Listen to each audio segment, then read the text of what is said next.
you could get down the bay every weekend and never do the same thing twice. Hi, Tom Richardson for New England Boating, and today I'm here at Nauset Marine East in Orleans on Cape Cod, and I'm here with Willie Case. He's been, how long have you been working here for?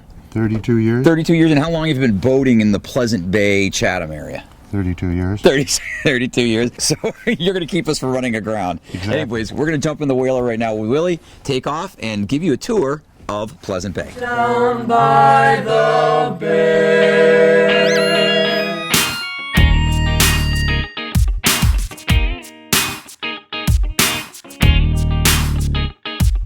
Well, I noticed you don't even have a sounder on board or a chart plotter. You must really know your way around this place, huh? Having made enough mistakes over the years, you learn by them ultimately. Yeah. So we're heading out of Meeting House Pond right now. What's the depth in here?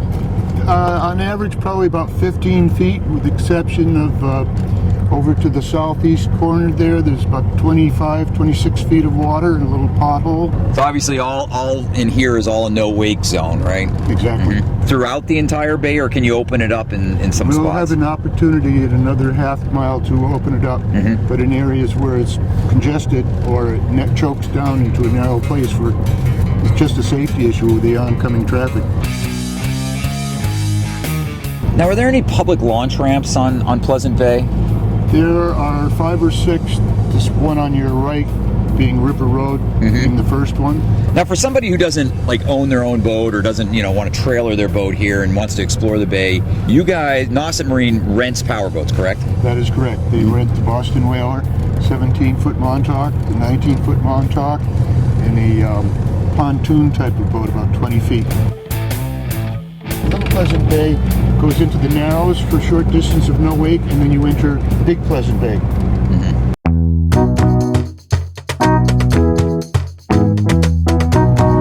Is the bay fairly well marked, with navigational aids? Very well marked. So just, if you're a new boater, pay attention. Don't strike off on your own. Think, oh, gee, it'll be great to go over there. That looks like an open stretch, because it could be a lot of shoals. That doesn't work at all. That doesn't work at all. I'm sure you've had to pull your share of boaters off sandbars in this in your lifetime. Day and night. What about this? We're looking at that bit of land right there. Is that an island? Sampson Island. There are 3 islands here that we're referring to. Poach It, over there where the shellfish grants are. Yeah. Sampson over there, and then you can't see it right now, but Hog Island is to the southern extremity there. The 3 islands you can go ashore on. They have it posted. You can't camp, you can't build a fire, but you can walk and picnic there. Okay. Very popular. This is called Pawa Pond ahead of us, and on the left is the landing where the commercial boats leave to tend their shellfish grants.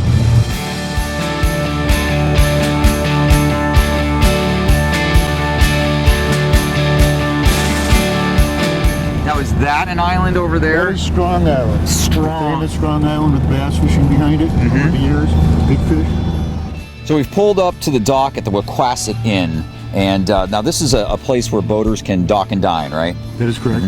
Or they can at least moor and dine, if you will. More, or as you said, anchor. Good place to come for lunch, dinner, drinks, that kind of stuff. As good as it gets. Yeah, great. It's really a beautiful environment, and you're looking out at just a beautiful view. So this is the Riders Cove Boatyard and launch ramp, right? It's a full-service boatyard. They do a very good job. Would you say that ramp is probably one of the biggest and better ramps on Pleasant Bay? Absolutely, yes. Essentially for powerboats, it's Nauset Marine in East Orleans and Riders Cove in Chatham. We're in Chatham, and this is what they call the New Inlet, a break in the beach that happened about 6 or 7 years ago. This is a rather risky place to navigate. You would not recommend it for somebody who's new to the area, obviously. Absolutely. Okay. So we just saw a bunch of seals. That's a pretty common sight these days, huh? Very common. Yeah. The population has exploded over the last 15 years.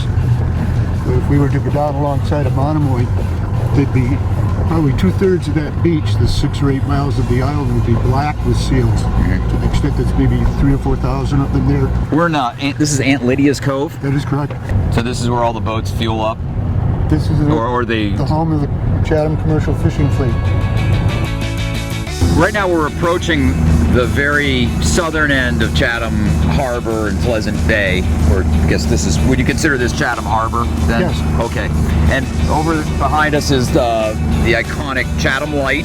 So as you get outside of the harbor, you really got to follow these markers carefully, right? It looks like there's open expanse of water, but you got to stay in the channel for a good ways, right? Because it's wet, it doesn't mean you can go there.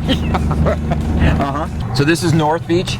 Yes. Yeah. So this is open to the public. You can just get out here and Yep. and go ashore and Yep. have a picnic. Generations of families have enjoyed their summers here. Yeah. There used to be almost 24 cottages here, but the storms have taken their toll over the years, and now the Fish and Wildlife or the Park Service would like to clear them all out. Well, I'll tell you, it's quite an amazing place, and it's great that a recreational boater can just bring their boat right on the backside, anchor it up, and there you go. You're out here in the middle of nowhere.